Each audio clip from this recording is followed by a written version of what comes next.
కాబట్టి చెప్పండి, అధికముగా వేదన పడదామా? దేవుని కంటే నీతిమంతుల ఓవరాక్షన్ చేద్దామా? దేవుడు చెప్పిన వాగ్దానం ఇచ్చినా కూడా దాన్ని నమ్మకుండా భయములో బతుకుదామా? తప్పు.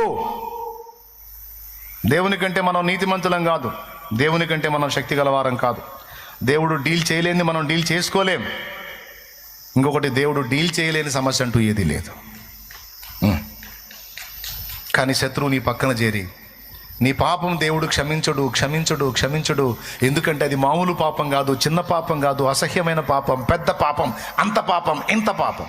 ప్రతి ఘోర అని పాడు ఆగిపోయింది. స్తోత్రం. అంటే ఇవన్నీ చెప్పి మళ్ళీ ఫుల్గా పాపాలు చేసుకోమని చెబుతున్నారా? అని కాదు. అయిపోయిన వాటి విషయంలో ఇక నువ్వు దిగులు పడవద్దు. వాటిని తిరిగి తీసుకొని రాలేవు, మళ్ళా గతంలోకి వెళ్ళి దాన్ని మార్చలేవు నువ్వు. అదంతా యేసయ్య తన రక్తంతో కొట్టేశాడు కనుక కనీసం ఇక ముందు జీవితమైనా జాగ్రత్తగా బ్రతుకు.